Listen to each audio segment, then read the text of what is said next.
واكشف اللهم كربة المكروبين واقضي دين المدينين واغفر للمذنبين وتقبل توبة التائبين وانشر رحمتك على عبادك المؤمنين أجمعين واكفي شر المعتدين والظالمين وابسط العدل بولاة الحق في جميع النواحي والأقدار وأيدهم بتأييد من عندك ونصر على المعاندين من المنافقين والكفار واجعلنا يا رب في الحسن الحصين من جميع البلايا وفي الحرز المكين من الذنوب والخطايا وأدمنا بالعمل بطاعتك وصدق في خدمتك قائمين وإذا توفيتنا فتوفنا مسلمين مؤمنين واختم لنا منك بخير أجمعين وصل وسلم على هذا الحبيب المحبوب للأجسام والأرواح والقلوب وعلى آله وصحبه ومن إليه منسوب وآخر دعوانا أن الحمد لله رب العالمين سبحان ربك رب العزة عما يصفون وسلام على المرسلين والحمد لله رب العالمين.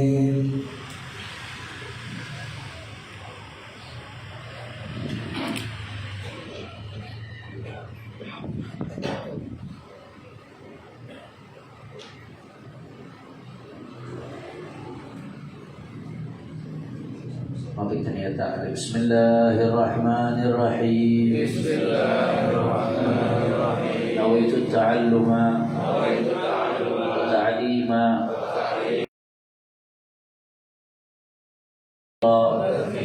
والنفع والانتفاع والإفادة والاستفادة والحث على التمسك بكتاب الله وسنة رسوله والدعاء إلى الهدى والدلالة على الخير ابتغاء مرضات الله وثواب قربه وقربه وثوابه سبحانه وتعالى.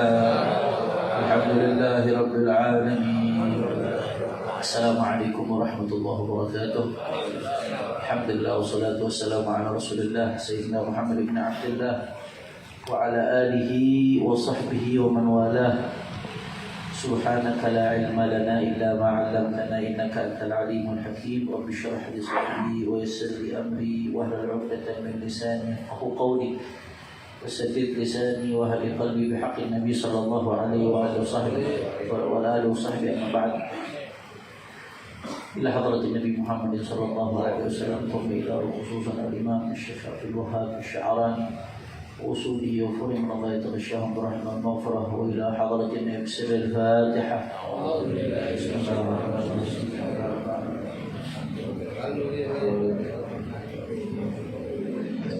صراط المستقيم صراط الذين أنعمت عليهم غير المغضوب عليهم ولا الضالين.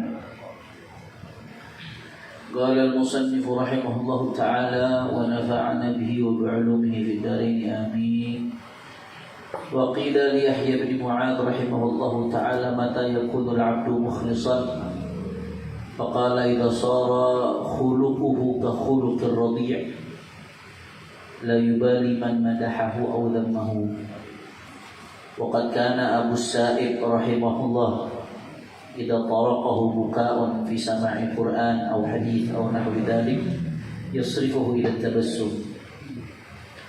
وكان أبو عبد الله الأنطاكي رحمه الله تعالى يقول إذا كان يوم القيامة قال الله للمرائي خذ ثواب عملك ممن كنت ترائيه. وفي رواية عنه إذا طلب المرائي ثواب عمله يوم القيامة يقال له خذ ثواب عملك ممن كنت ترائيه. وفي رواية يقال له ألم توسع لك الناس في المجالس لأجل عملك وعلمك؟ ألم تكن رئيسا في دنياك؟ ألم ترخص لك الناس بيعك وشراءك؟ ألم يكرموك؟ ألم مثل هذا وأشبهه إلى آخر ما قال. Alhamdulillah, setelah sekian purnama kita tak bertemu, akhirnya Allah kumpulkan kita lagi di majelis yang penuh keberkahan. Mudah-mudahan sebagaimana Allah kumpulkan kita di dunia, Allah kumpulkan kita di akhirat. Sebelum saya masuk ke pengajian, saya mengajak semua yang hadir untuk baca Fatihah. Kita ini hari baru kehilangan seorang saleh, seorang yang bersambung hatinya dengan Rasulullah SAW. Yang saya yakini, seyakin-yakinnya beliau min awliyaillahi salihin, yaitu almarhum al-maghfurlah Syekhuna Kiai Haji Taiful Mawardi Purworejo. Mudah-mudahan Allah angkat derajatnya, Allah ampuni dosa-dosanya, dan mudah-mudahan kita dapat keberkahan beliau. Amin ya rabbal. Beliau ini termasuk di antara orang yang kalau saya kata husnudzonnya saya, beliau termasuk paku buminya Jawa saat ini. Salah satu dari paku buminya Jawa. Dia termasuk orang yang sering mimpi Nabi SAW. Nggak gampang, itu nggak gampang. Dan kalau sebagaimana sering saya jelaskan, Nabi SAW mengatakan, "Man ra'ani fil manam faqad ra'ani haqqan, fa inna syaitan la yatamatsalu bi." Siapa yang melihat aku dalam mimpi, dia udah benar-benar melihat aku, kata Nabi, karena setan nggak bisa nyerupain aku, kata Rasulullah SAW. Sampai-sampai ini saking luar biasanya nih Kiai Taifur, itu makanya Abah Taifur. Itu beliau Abu Yasin Muhammad bin Ali al-Maliki kalau lagi nyuruh istikharah atau nunggu sesuatu bisyarah, biasanya ditanya Kiai Taifur. Saya lupa cerita detailnya, sampai-sampai di Mekah tuh ada salah satu sumur sama Abu Yasin Muhammad yang namanya Bir Taifur. Bayangin, sampai gurunya aja cinta benar sama beliau, Abu Yasin Muhammad bin Abdul Malik.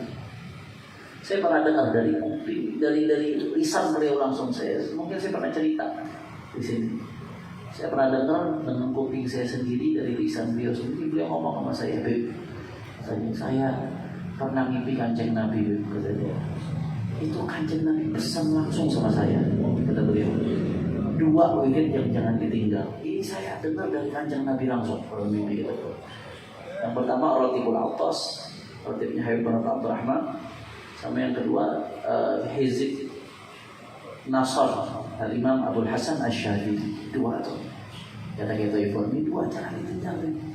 Saya dipesan langsung mengajar Nabi, dua ini jangan sampai ditinggal. Artinya saking dahsyatnya, luar biasanya dua wirid tersebut. Saya dengar bukan dari orang lain. Kuping saya dengar langsung dari mulutnya Kiai Taifur. Perlu ada Nabi Muhammad. Kehilangan lagi kita orang yang luar biasa. Allah.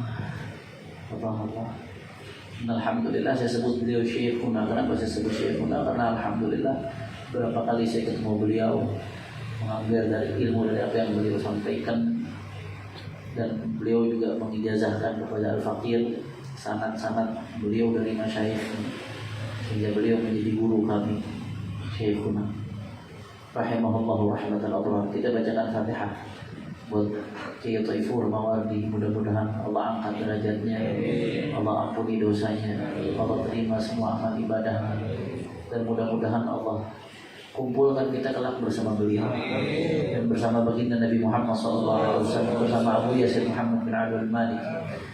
Mudah-mudahan Allah berikan kita orang-orang yang pengganti maqam beliau, yang maqamnya seperti beliau.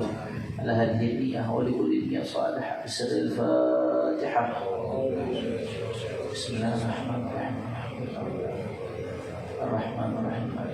إياك نعبد وإياك نستعين اهدنا الصراط المستقيم صراط الذين أنعمت عليهم غير المغضوب عليهم. Insyaallah kalau nggak ada halangan, saya pengennya subuh besok berangkat, karena barusan putranya nelpon karena lumayan jauh. Purworejo ini Masya Allah, ya dari Jogja, naik pesawat masih di Jogja, dari sini ke Jogja, dari Jogja baru ke Purworejo. Masya Allah. Sallu ala Nabi Muhammad.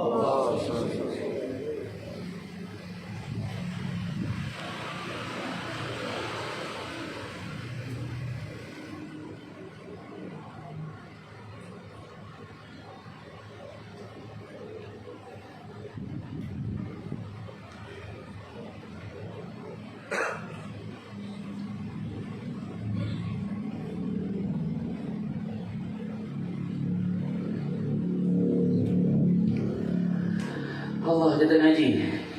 Beliau sampai udah sakit, gimana ngaji tetap sakit, udah parah, udah lama sakit, tapi ngaji nggak putus. Mau sakit bagaimana tetap ngajar.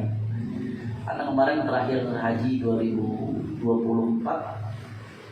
beliau kondisinya udah nggak fit, tapi tetap berangkat haji. Kita bareng sama-sama bareng masuk ke Abu Yazid Ahmad.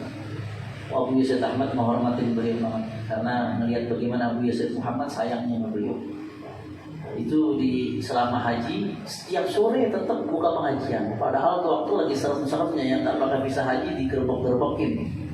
Gitu itu gak ada urusan, tetap ngaji. Di kamar hotelnya itu dibuka buat jamaah haji pada ngaji Idah Al-Imam An-Nawawi. Gitu itu. Ngajinya, semangat ngajinya sampai mau wafat nggak putus. Mudah-mudahan kita dapat semangat model begini juga insyaallah. Wa qila li Yahya bin Mu'adz rahimahullahu taala, masih bicara soal ikhlas. Kata Yahya bin Mu'adz, ada yang nanya ke Yahya bin Mu'adz, kapan seorang hamba dikatakan betul-betul mukhlis, ikhlas karena Allah Subhanahu wa taala? Faqala idza sara khuluquhu ka khuluqir radhi' la yubali man madahu aw dhammahu. Nah, kata Sayyidina Yahya bin Mu'adz rahimahullah, seorang baru disebut ikhlas kalau akhlaknya dia seperti akhlaknya bayi yang masih nyusu. Akhlaknya dia, perilakunya dia, seseorang bisa dikatakan ikhlas kalau perilakunya dia seperti perilaku bayi yang masih nyusu. Bagaimana maksudnya tuh? Perilaku kayak perilaku bayi yang masih nyusu. La yubali man madahahu aw dhammahu. Bayi kalau masih nyusu, kira-kira dipuji peduli bakal gak dia? Kagak ngerti, dia gak peduli, bodo amat. Lucu banget, Masya Allah, imanisnya nih anak. Oh itu bayi, oh terima kasih. Wah, serem kalau begitu tuh. Nah, dia gak peduli, dipuji, dia gak peduli. Ada yang gila nih, hitam banget nih anak saya udah kill banget nih. Sakit hati gitu tuh bayi. Dia gak peduli. Orang muji dia gak peduli. Orang hina dia gak peduli, itu bayi. Selama nyusu, selama nggak lapar, selama pampasnya kagak basah, tidurnya juga kurang, aman udah.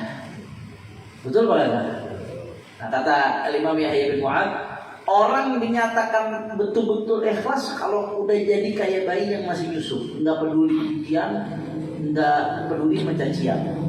Pokoknya saya beramal, saya berusaha berbuat baik untuk Allah. Orang mau caci bodoh amat, aku beramal bukan buat hindarin cacian orang.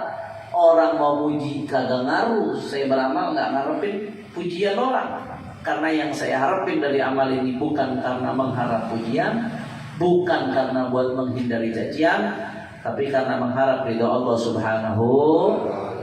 Jelas kagak? Betul. Ya.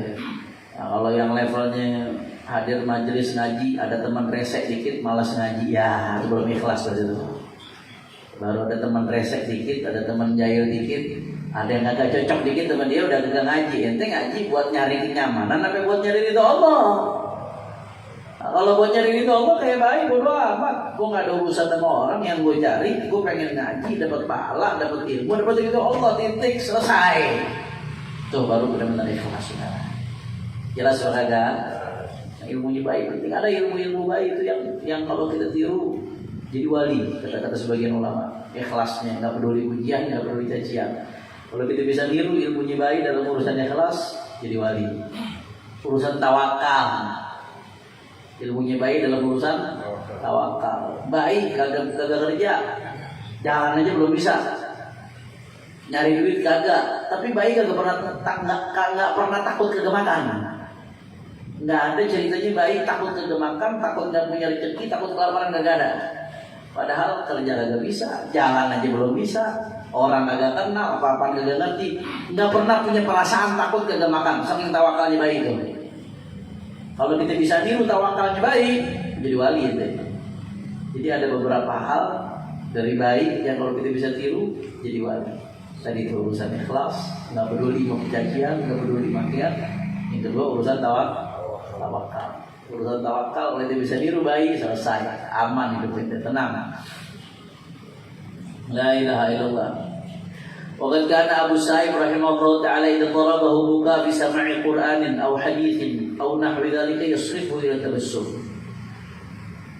Sayyidina Imam Abu Sa'ib rahimahullah mengatakan beliau itu idza darabahu buka, kalau darabahu buka, dia enggak sengaja nangis. Kebawa nangis, darabahu buka, air matanya mengalir. Gara-gara dengar Al-Qur'an atau gara-gara dengar hadis atau yang sejenisnya, dengar tausiah kah, dengar omongannya orang soleh, buka menangis, tahu-tahu. Nah, beliau nggak mau tuh sampai nangisnya jadi pencitraan. Apa yang beliau lakukan? Ya seribu ila tabassum, buru-buru dia berusaha hilangin nangisnya, berusaha senyum di depan orang, nggak mau nangis gara-gara khusyuk di depan orang. Allah. Kalau gitu kan kagak mau nangis mau. Kalau perlu ke kamera ini. Anda nggak susah, cuman ya Anda nggak sebut nama. Anda pernah lihat ada satu orang, ya tokoh artis. Anda ada satu acara, duduk sampingan ya, 2 orang sampingan ya. Memang acaranya sedih. Tentang berkaitan dengan Rasulullah SAW. Begitu dari awal dia tidak nangis. Pas ada kamera langsung tuh gitu. Malah ada kamera malah nangis. Kalau nggak ada kamera nggak nangis. Usah cari-cari orangnya siapa ya. Ada kejadian pernah begitu, pernah dulu lama. Kalau kita kagak, makin dilihat orang, makin sekiranya dapat poin, wah, makin semangat nunjukin khusyuk. Kalau beliau kagak, dia lagi di satu majelis, dengar ayat Quran, dengar hadis Nabi, dengar omongannya orang soleh, netesin air mata, malah berusaha dialihkan, yasifu ila tabassum, berusaha segera senyum. Beliau nggak mau sampai nangisnya bukan karena Allah Subhanahu wa Ta'ala. Anda pernah lihat langsung salah satu orang soleh, ahadu masyayikhina masih hidup. Allah kasih panjang umur, sehat walafiat. Kadang-kadang kita kalau belajar dengan contoh langsung tuh dahsyat, lebih ngeresep dia. Ada guru saya, ketika itu lagi ngajar salah satu ilmu ulumul Quran. Anda ingat lagi ngaji ulumul Quran. Beliau ini ahli syair. Ketika lagi ngaji ulumul Quran, bahas tentang ayat nuzul Quran, ayat pertama tentang Siti Khadijah yang Rasulullah SAW di Gua Hira dapat wahyu. Kemudian Rasulullah ada rasa khawatir, rasa takut karena pertama kali kan ketemu malaikat Jibril saat itu. Kemudian akhirnya datang ke Siti Khadijah ngomong zammiluni, selimutkan aku. Nah, akhirnya Ustaz ini, guru ini ahli syair. Orang soleh, orang hidupnya udah nggak bikin dunia oleh beliau ini. Saya nggak perlu sebutin nama. Kita kaget di kelas, nangis habis itu. Kayak nggak terkendali. Nggak lama kemudian tiba-tiba kan, aneh kenapa? Ngomong apa? Bahasa apa kita nih? Lanjut Anji. Jadi bukannya malah larut begitu sadar nunjukin dirinya masya Allah nggak? Malah ini kita ngaco kita nih. Ini kok belok nih dari ngaji, balik ngaji. Dia nggak mau nunjukin magomnya indallah, nggak mau ditunjukin di depan orang. Ketika nggak sengaja harus terbuka, buru-buru ditutup. Saking nggak mau terkenal kecuali di hadapan Allah Subhanahu wa Ta'ala. Sallallahu Nabi Muhammad. Allah. Nah, sekarang sih masya Allah, ngimamin sholat tarawih live TikTok ada. Itu snowball, mungkin di Syiah. Cuman ada macam-macam ngimamin sholat tarawih live TikTok ada aja. Gua nggak tahu nih zaman udah. Allah, udah gitu sempat ngeliatin komen lagi. Allah, wa kana Abu Abdullah Al-Antaqi rahimahullahu ta'ala yaqul idza kana yawm al-qiyamah qala lil mura'i khudh thawab 'amalika mimman kunta tura'i wa fi riwayatin anhu idza talaba al-mura'i thawab 'amalihi yawm al-qiyamah yuqal lahu khudh thawab 'amalika mimman kunta tura'i. Allah nasallallahu al-'afiyah. Itu Abu Yazid Al-Antaqi rahimahullah mengatakan di hari kiamat nanti Allah Ta'ala akan mengatakan kepada mura'i. Mura'i itu orang yang suka riya. Dari ra'a yura'i fahuwa mura'in, isim fa'ilnya. Orang yang suka riya. Allah bakal bilang untuk orang yang suka riya, yang amal tujuannya cuma buat manusia aja, yang penting dilihat manusia aja, yang penting dapat like. Nah, kalau sekarang salah satu contoh riya paling konkret, ngarepinnya like, ngarepinnya subscribe, ngarepinnya share, ngarepinnya dan seterusnya dan seterusnya dan seterusnya. Ya. Nasallallahu alaihi. Yuqalil murai, nanti bakal dikatakan kepada orang yang suka riya, khudh thawaba amalika mimman kunta turai. Kata Allah Ta'ala, ambil pahala amalmu dari orang yang kamu pamer buat dia. Kamu pamer di dunia, pamer buat subscriber, minta tuh pahala dari subscriber, makan tuh kalau bahasa kitanya. Kamu pamer kepada jamaah kamu ustadz, pamer ilmu kepada jamaah, niatnya supaya dibilang kamu orang alim, niatnya dibilang supaya kamu hebat, niatnya dibilang supaya kamu nih ilmunya dalam. Minta tuh pahala kamu sama jamaah kamu. Kamu pamer sama fulan, sama alan, sama fulan, sama alan, beramal pengennya diharapin pujian. Kalau amalnya nggak diapresiasi, tersinggung, ngakunya amal buat Allah. Kata Allah, minta tuh pahala sama dia besok di hari kiamat. Mudah-mudahan kita diselamatin sama Allah Ta'ala. Ya Allah, serem ya ikhwan. Idza talaba al-mura'i thawaba 'amalihi yaumil qiyamah. Di dalam riwayat lain disebutin kalau orang yang suka riya besok di akhirat minta sama Allah, ya Allah, pahala amal saya mana ya Allah? Saya dulu begini, begitu, saya ngaji, saya ibadah, saya sholat, saya zikir, saya sedekah, saya. Apa kata beliau? Kalau orang yang suka riya, dia minta amalnya besok pahala amalnya di hadapan Allah Ta'ala, yuqal lahu, maka dia akan dikatakan kepada dia, khudh thawaba amalika mimman kunta turai. Ambil tuh pahala amalmu dari orang yang kamu pamer buat dia, riya buat terhadapnya. Allah, amal besar aja riya bisa bahaya, bagaimana amal kecil? Udah sedekah cuma 20.000, kagak diumumin pakai ngambek lagi. Sedekah 20.000 kagak diumumin pakai ngambek lagi. Allahu Akbar. Minta tuh pahala amal sama DKI masjid, sama jamaah masjid yang ente berharap gara-gara nama ente disebut, ente berharap pujian dari mereka. Kalau dipuji 20.000 dihina iya. Tapi kita jangan suudzon. Kalau lihat ada orang diumumin apa, nggak perlu suudzon. Dia udah beramal baik, udah berbuat baik, urusan hatinya, urusan Allah. Prinsipnya begini, ini kaidah nih. Bagaimana sih cara kita ngadepin orang? Ya, selama zahirnya perbuatan yang baik atau zahirnya perbuatan yang potensi baik, kita wajib husnudzon. Urusan hati, urusan Allah. Ada orang ngaji, zahirnya ngaji baik.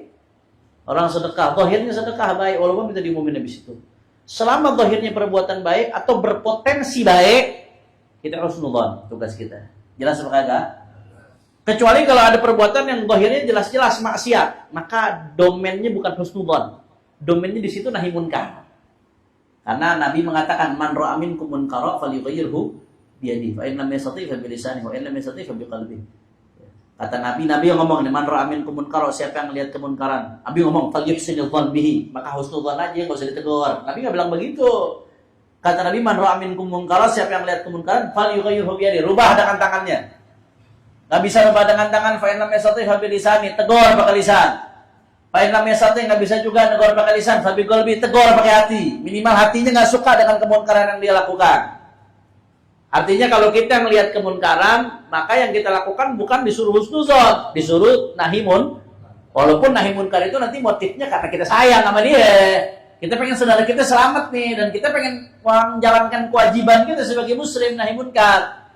Nah, tapi kalau dia udah selesai dari sebuah kemunkaran, kita husnuzon. Kata Imam Haddad, husnuzon. Nah, husnuzon, jangan dia udah tobat. Dia udah selesai nih, bicara dia udah rapi dari buat kemungkaran. Jangan kita mau cap jelek terus. Husnuzon, barangkali dia udah tobat, barangkali semalam dia tobatnya nasuha. Kalau tobatnya dia nasuha, dia hapus dosanya sama Allah Ta'ala. Sedangkan aneh dosa-dosa aneh masih banyak.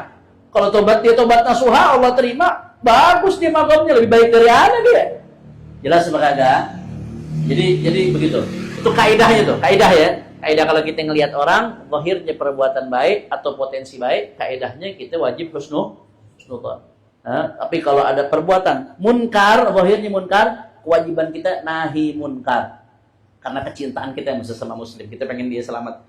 Tapi kalau dia udah selesai dari kemunkarannya, kita wajib husnudzon lagi. Jangan-jangan dia udah tobat dan dia udah dapat ampunan Allah Subhanahu wa taala. Karena kita nggak pernah tahu seseorang hamba ketika berduaan hanya antara dia dengan Allah Ta'ala, diminta ampun, dia nangis, dia nyesal, dia tulus tobatnya, seketika itu Allah Maha mampu buat ampunin dosanya. Jelas apa kagak?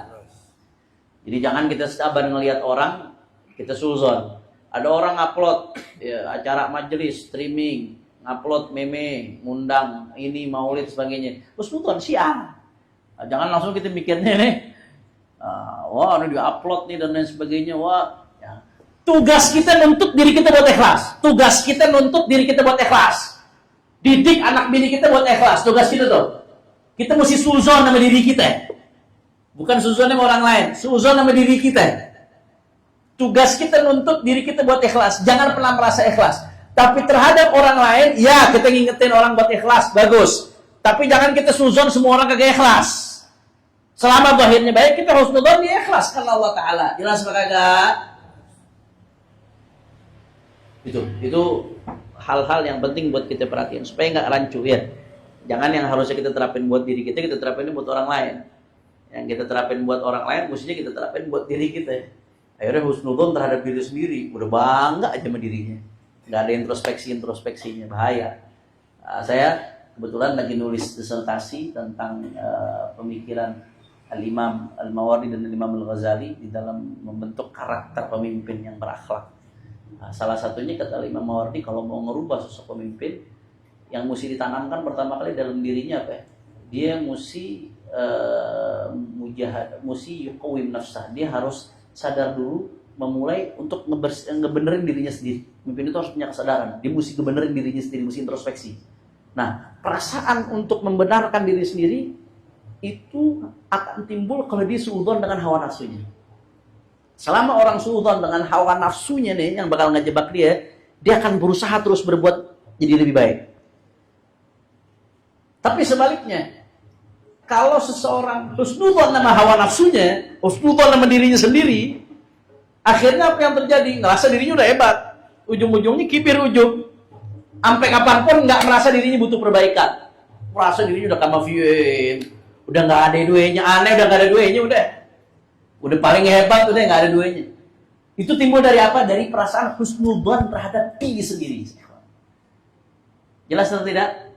Jadi kalau terhadap hawa nafsu kita nih, yang jahatnya luar biasa, yang di Burdah itu satu pasal bicara soal jahatnya hawa nafsu, itu suzon sama diri kita sendiri. Supaya kita sadar, ini bahaya, diri kita banyak penyakitnya, banyak kekurangan. Kalau udah sadar diri kita banyak penyakit, dari situ akan timbul perasaan buat memperbaiki diri, terus memperbaiki diri.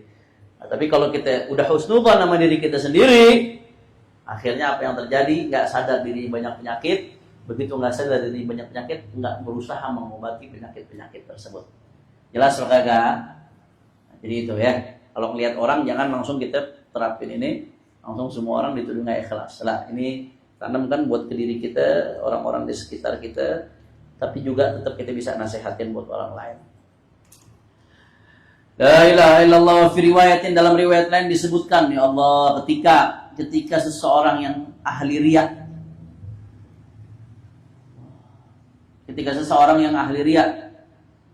ya, dia minta sama Allah pahala dari amalnya. Apa jawaban Allah Ta'ala? Ya, di hari kiamat bakal dijawab, alam tawassa'alakan nasu fil majalis li ajli amalik wa ilmik. Ente mau minta pahala dari aneh? Ya, bukannya di dunia orang udah bukain jalan buat ente. Kalau ente datang orang menghormatin ente gara-gara ilmu ente, gara-gara amal ente. Terus sekarang ente mau minta pahala dari aneh. Sedangkan yang ente harapin di dunia itu, ente senang begituin. Allah. Nasihat nih buat diri saya sendiri dan buat hadirin sekalian. Alam takun raisan fid dunia. Bukankah kau sudah dihormati, artinya raisan ditokohkan. Bukankah kau sudah ditokohkan di dunia gara-gara ilmumu sama amalmu? Alam turakhis lakan nas bai'ak wa syirak. Alam yakrimuk. Bukankah gara-gara ilmu dan amalmu orang-orang udah ngasih kamu harga murah kalau kamu beli? Oh, Habib Hanif nih yang beli, murahin dah. Oh, udah deh, gampang udah sih. Kalau yang niatnya kagak bener, nauzubillah min dzalik. Nauzubillah min dzalik. Ya. Bakal dijawab gitu. Orang-orang udah menghormati ente waktu ente di dunia. Itu kan yang ente harapkan. Terus ente minta pahala dari aku, kata Allah Subhanahu wa taala. Alam, bukankah mithlu hadza wa asbahu. Ini dan yang serupa dengannya. Ya.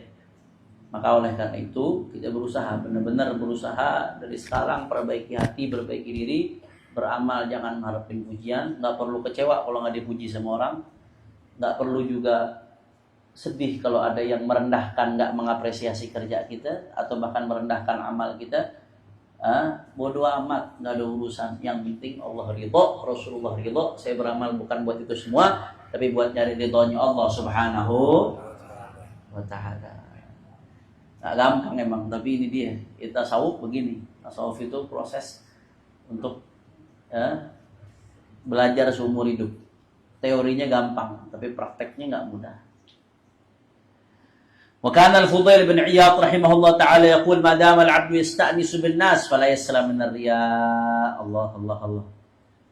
Kata Fudail bin Iyad, ma damal abdu yasta'nisu bin nas, selama seorang hamba masih senang dengan manusia, fala yaslam min riya, maka enggak bakal selamat dari riya. Senang, merasa nyaman dengan manusia. Nyaman dipuji, nyaman disanjung, nyaman dihormati, nyaman diapresiasi. Selama hamba masih nyaman dengan manusia, fala yaslam min riya, maka enggak bakal selamat dari riya. Itulah makanya kita kalau habis sholat begitu assalamualaikum warahmatullahi wabarakatuh, astagfirullahaladzim, astagfirullahaladzim. Supaya apa ya? Karena kita sadar diri kita ini sulit ngadepin musuh yang namanya riya. Seenggak-enggaknya deh sambil kita berusaha, seenggak-enggaknya kita habis salam minta ampun, ya Allah mohon ampun, ya Allah ini sholat hamba udah penuh riya, penuh pamer, mohon ampun, ya Allah terima dengan apa adanya, ya Allah iqbalna ala ma fina. Terima kami dengan segala kekurangan yang ada pada kami, ya Allah ya Rabb. Yang paling enak ujung-ujungnya udah ngaku lemah aja dah depan Allah dah. Jangan jadi hamba yang sombong. Ngaku lemah depan Allah udah paling enak. Sambil kita berusaha memperbaiki diri kita supaya dapat ridhonya Allah Subhanahu wa taala. Ya, selama hamba masih nyaman sama manusia, fala yaslam min riya, sulit buat selamat dari riya. Wa kana al-Antaqi yaqul al-mutazayyinun bi thalathatin al-mutazayyinun thalatha. Al-mutazayyinuna thalathatun.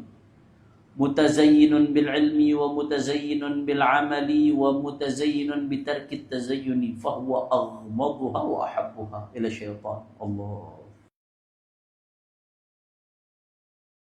Orang yang berhias diri ada 3 macam. Orang yang berhias diri ada 3 macam. Yang pertama mutazayyinun bil ilmi, orang yang berhias diri dengan ilmunya. Kalau udah bicara ilmunya ngalir, kelihatannya gagah, kadang-kadang pamer ilmu. Berhias diri dengan ilmu. Orang kan ganteng. Nah, orang kalau alim pintar kita ngelihatnya enak. Ya. Ngelihatnya enak. Bahkan laki-laki perempuan kalau yang masih alay, perempuan kalau yang masih alay yang belum matang biasanya lebih peduli sama penampilan, kegantengan fisik. Tapi kalau perempuan-perempuan yang udah matang, biar kata laki-laki fisiknya sederhana, tapi secara keilmuan mapan, secara pekerjaan mapan, itu di mata mereka lebih ganteng dari yang mukanya keren. Artinya yang saya pengen garis bawahi di sini, ilmu itu hiasan. Berapa banyak orang yang ganteng gara-gara ilmunya. Kita kadang kalau lihat orang alim lagi bicara, asyik ganteng kelihatan ini orang alim dengan ilmunya. Jelas kagak? Mutazayyin bil ilm. Kata beliau, orang yang berhias diri ada yang berhias diri dengan ilmu. Wa mutazayyinun bil amal, ada orang yang berhias diri dengan amalnya. Tapi yang ketiga, wa mutazayyinun bi tarkit tazayyun. Ada orang yang berhias diri dengan cara apa? Dengan cara meninggalkan berhias. Seolah-olah dia pengen nyelamatin dirinya dari riya. Pakai baju biasa aja yang compang-camping. Ya. Nggak mau nampak di hadapan orang. Ya kalau niatnya bagus.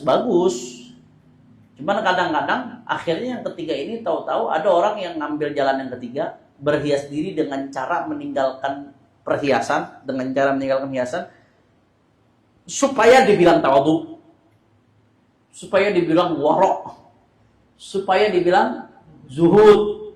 Habis itu dia mandang orang yang alim, mandang orang yang kaya, mandang orang yang menampakkan amalnya dengan pandangan yang meremehkan hatinya. Penampilannya zuhud, tapi ada kesombongan yang tertanam di dalam hati. Na'udzubillah min dzalik. Jadi kadang-kadang ada orang berhias diri malah dengan cara meninggalkan hiasan, nggak nampakin ilmu, nggak nampakin amal, kelihatannya biasa-biasa aja, penampilannya biasa, kelihatan ilmunya biasa, pernah pakai amal, tapi hatinya busuk. Ada yang model begini kata beliau. Ini kata beliau, fahuwa aghmaduha wa ahabbuha. Hati-hati, hati-hati. Yang ketiga ini yang paling rumit, ghamiyud. Yang paling rumit. Dan yang ketiga, ahabbuha ila syaitan. Dan yang paling disenangi sama setan yang ketiga kata beliau. Sudah yang paling serem kadang-kadang nggak sadar dirinya sedang ditipu setan yang ketiga kata beliau. Jelas kagak? Nanti kalau orang riya pakai ilmu, riya dengan ilmunya, ngidentifikasinya masih gampang. Memang orang alim kadang-kadang suka pamer. Ya. Riya dengan amalnya, ngidentifikasi riyanya masih gampang. Untuk ngelacak nih riya apa kagak, diri sendiri masih gampang. Tapi begitu dia tanpa sadar riya dengan kesederhanaannya, dia bangga riya dengan kesederhanaannya. Satu, ngidentifikasinya lebih susah, seolah-olah kagak riya soalnya. Dan yang kedua, setan lebih demen. Dia kagak ngerasa riya nih. Nggak mohon ampun sama Allah atas riya yang dia lakukan. Setan lebih demen yang begitu tuh. Allah, sallallahu alaihi Nabi Muhammad. Allah, intinya kita minta sama Allah, Allah kasih afiah mudah-mudahan. Allah selamatkan kita di dunia dan di akhirat. La ilaha illallah. Wa kana Iyas bin Muawiyah akhan li Ibrahim At-Taimi wa kana kullun minha la yuthni 'ala al-akhar min wara'ihi. وكان كل منها لا يثني على الآخر من ورائه ويقول الثناء معلول من الجزاء وأنا لا أحب نقص ثواب أخي بالثناء عليه بين الناس. Ada Iyas bin Muawiyah radhiyallahu an, saudara sama Ibrahim At-Taimi. Ini satu sama lain nggak saling muji di balik layar. Satu sama lain nggak saling muji di balik layar. Ya. Biasanya kan kita kalau muji orang di depannya tergantung orangnya. Kalau orang yang sekiranya malah hatinya jadi rusak gara-gara dipuji, jangan coba-coba ente puji dia. Ente sama aja udah ngejorokin dia kalau ente puji. Tapi kalau sekiranya orang yang aman, dia udah mateng, atau dengan dipuji dengan harapan dia makin semangat beramal, nggak apa-apa, bagus. Tapi mesti lihat kondisi orangnya juga kalau muji itu. Tapi cenderung ulama-ulama dulu nggak mau muji depan orangnya langsung. Kalaupun harus muji di belakang. Ya. Nah, ada ulama namanya Iyas bin Muawiyah sama Ibrahim At-Taimi, adik kakak. Ini satu sama lain nggak saling muji di belakang. Satu sama lain nggak saling muji di belakang. Di depan orangnya, di belakangnya aja kagak, apalagi depan orangnya langsung. Ditanya kenapa ente begitu? Wa yaqul ats-tsana ma'budun minal jaza, kata dia, karena muji itu bagian dari balasan. Timbal balik. Itu sholat, khusyuk, anda puji. Berarti kan pujian anda salah satu timbal balik dari sholat tersebut. Itu sedekah, anda puji kedermawanan ente. Berarti kan pujian anda salah satu timbal balik dari sedekah tadi kan. Kata beliau, anda sengaja nggak muji saudara anda. Karena as-sana ma'dudun minal jaza. Pujian itu bagian dari balasan, kata beliau. Dianggap balasan. Wa ana la uhibbu naqsa thawabi akhi bitana'i alaihi bin nas. Dan saya nggak seneng kalau harus ngurangin pahala saudara saya dengan saya muji dia di hadapan orang-orang. Jadi bukan karena nggak sayang sama saudara, bukan. Justru nih paradigmanya jauh banget di akhirat. Saya nggak mau pahala dia berkurang nanti di akhirat gara-gara sekarang saya muji dia. Allah, begitunya tuh ulama dulu saking hati-hatinya sama riya sampai sebegitunya. Shallallahu alaihi Nabi Muhammad. Allah, wallahu a'lam bishawab. Terakhir saya minta doa benar-benar dari jamaah. Ya, alhamdulillah saya saat ini sedang proses studi doktoral. karena memang kadang-kadang tuntutan zaman, ya. Pendidikan akademik itu tuntutan zaman supaya saya diajarkan guru-guru saya supaya cakupan dakwah kita bisa lebih luas lagi ke berbagai kalangan. Karena ada sebagian orang ya kalau yang ngomong nggak bertitel dia kagak mau dengerin apapun isinya. Sebagian orang ada yang begitu. Maka ini kan umatnya Rasulullah juga yang model begini. Kita mesti jangkau dia dakwah. Kadang-kadang penting untuk kepentingan akademik, untuk kepentingan pendidikan. Kita sekarang mau buka lembaga pendidikan kalau nggak bertitel kagak bisa. Syarat akreditasi, syarat segala macam repot. Ya, maka alhamdulillah juga atas pesan Al-Walid Al-Habib Abdurrahman bin Umar Al-Attas almarhum dari dulu pesan harus tuntas. Saya kemarin masih statusnya mahasiswa S3 di Universitas Islam Internasional Darul Uwah wa Da'wah. Ya, alhamdulillah kalau istilahnya S3 itu disertasi. Jadi kalau S1 itu skripsi tugas akhirnya, S2 tesis, S3 itu disertasi. Disertasinya kalau disertasi itu udah 4 ujian. Nah, ujian pertama kualifikasi, proposal, tertutup, terbuka baru habis itu. Alhamdulillah saya ujian kualifikasi udah, proposal juga udah. Nah, kemarin awal bulan tertutup habis mutaqo di Dalwa. Ujian tertutup. Ujian tertutup ini yang agak ribet, biasanya di ujian tertutup perdebatannya panjang karena kita udah selesai nulis sampai akhir ujian tertutup. Nah, revisi setelah ujian tertutup doain. Nah, besok yang terakhir hari Senin insya Allah saya ujian disertasi doktoral terbuka. Jadi promosi doktoral di bidang pendidikan agama Islam. Doain biar lancar. Amin. Doain biar barokah. Amin. Doain biar manfaat. Amin. Doain bisa manfaat buat dakwah. Amin. Manfaat menyebarkan ilmu. Amin. Dan manfaat buat diri saya, keluarga, buat jamaah sekalian. Mudah-mudahan manfaat ala hadhihi niyah wa likulli niyyah salihah. Sirrul Fatihah. Bismillahirrahmanirrahim. Alhamdulillahirabbil alamin. Ar-Rahmanir Rahim. Maliki yaumiddin. Iyyaka na'budu wa iyyaka nasta'in. Ihdinas siratal mustaqim. Siratal ladzina an'amta 'alaihim ghairil maghdubi 'alaihim waladdallin. Amin. Baik. Ya Rabbana i'tarafna bi annana i'tarafna wa annana asrafna 'ala ladha ashrafna. فتب علينا توبة تغسل كل حوبة واستر لنا العورات وآمن الروآت واغفر لوالدينا ربي ومولودينا والأهل والإخوان وسائر الخلان وكل ذي محبة أو جيرة أو صحبة والمسلمين أجمع آمين. ربي أسمع عدلا وجودا منا لا باكتساب منا بالمصطفى الرسول نحظى بكل سول صلى وسلم ربي عليه عد الحب وآله وصحبه عدادة الصحب والحمد لله في البدء والتناهي الحمد لله في البدء والتناهي سبحانك اللهم وبحمدك أشهد أن لا إله إلا أنت أستغفرك وأتوب إليك. صلوا على النبي محمد.